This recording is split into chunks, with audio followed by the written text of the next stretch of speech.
Ladies and gentlemen, first off, thank you for joining us today. Our keynote speaker closing out tonight was the head of DC Comics for 40 years. He was a champion of people's rights, and as Ryan said, everyone's best friend. Please welcome Mr. Paul Levitz.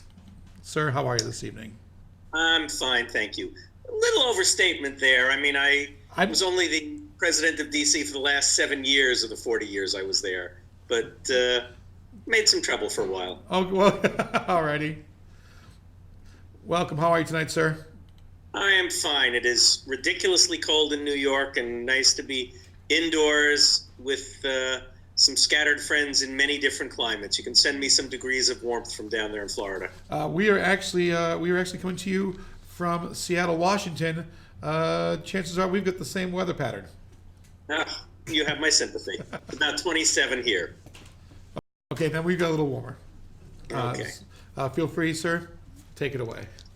Okay. Good evening, folks. This is probably the weirdest convention experience that I've had in the 46 years of comic conventions that I've been doing, but it's a pleasure to be talking to you both at comic conventions, which are some of my favorite places to be, and comic shops, which are some of my favorite places to be.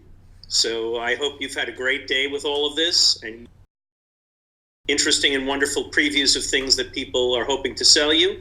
And I have absolutely nothing to sell you for the next 15 minutes. I'd like to talk to you for the few minutes about the fact that I think we're in the second golden age of comics. You know, the first golden age, and I had the privilege of knowing a fair number of the great people who made it a golden age, was really about writers and artists, cartoonists and editors figuring out what the medium worked like, the basics of panels and pages and story structure, and a little bit of what people would enjoy in comics enough to come back to them week after week, month after month in their periodical form. The second golden age, and I'll leave it to those a little more scholarly than I am to get into the arguments of exactly when it started, but I'm convinced they will peg it to this time, is about discovering what the potential for the medium is. You know, if you walk into a bookstore in Japan, you can find manga on any possible subject. You can find a biography of Theodore Roosevelt, a science fiction story, a guide to cooking, a guide to romance, something about almost any imaginable sexual practice, and quite a few well beyond my personal imagination. That's part of the reason why manga became as much as 40% of the Japanese publishing industry. In America, we lagged behind for a very long time. When I came into comics 40-odd years ago, we were basically telling stories for kids, maybe some teenagers, high schools, a few bright college kids who were still passionate about it and really loved the form. But it was pretty narrow.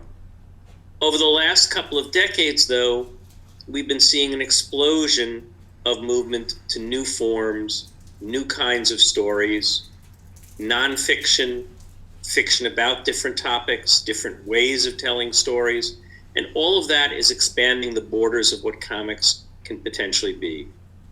It's coming at a time that's particularly auspicious for that here in America. We're really living in a moment of visual communication. We're communicating with emojis and GIFs, FaceTime back and forth so that we can talk to each other as we're walking down the street and show exactly what's happening. It's a very, very different world than it was a short moment ago. And comics are part of that change. They're part of that change because the visual imagination that we loved and enjoyed all these years has been brought to life in motion pictures and television, but more important, because the comics themselves are taking up the challenge. We have a wider range of people working on comics than we ever have before. It's represented in some of the projects you heard talked about today, It's represented in a lot of projects that you didn't hear talked about today because they're coming from publishers who are more traditional book publishers and aren't used to the direct market and don't fully know how to participate in things like the Coast to Coast Comic-Con, but they're learning and they'll be here. And it's coming from people who are publishing and creating their own material, either with very small presses or on the web. Each of these things broadens what we are, what we can be. We used to sit around the offices at DC in the 80s when the direct market was just really becoming the dominant way to sell comics. And we talked about what the potential for the form was. The fact that comics could tell any kind of story, reach any kind of audience if executed well. But to do that, you needed storytellers who wanted to tell those stories, and you need to find ways to connect them to the audience. We've done an awful lot of that in the medium in the ensuing 4 decades. It's incredible what's possible now. A lot of it is now up to you. The people who are listening, I think, probably include many of the next generation creators for the field, because comic book readers have always disproportionately wanted to become comic book creators. It's also up to you because your support of this diversity is critical to its continued growth and health. You've heard a lot today from a wide range of projects. I haven't sat through all the panels, been to a few too many panels in my life, but I'm sure you heard about the latest thing that's happening to the X-Men, the most incredible thing that'll ever happen to Batman, 47 things about major brand names. And those are wonderful stories. I lost track around 40,000 comics in my life. I have decades of Marvel, decades of DC, collections of interesting things I found along the way, the things that were my comfort food and my delight and my pleasure along there. Yours are different. I'd like to close out the session by both thanking you for all of that support, not only on my behalf, but on behalf of all of the creators you've heard from today, whose rents and mortgages you've supported, whose freedom to create you've supported. But I'd like to ask you on behalf of the creators, both that you've heard from and the ones that you haven't heard from, to read widely. Look for the things that you haven't heard about that are a story that hasn't been told before. That can be a story about a great character. There have been 4,000 Batman stories, but the kinds of stories that Scott's telling now are fresh and different, and that's wonderful. But it can also be about a character who you've never heard of before, or a story of somebody's life, or just a moment in time that we haven't touched before. I'd like to see American comics be fully as diverse as Japanese manga.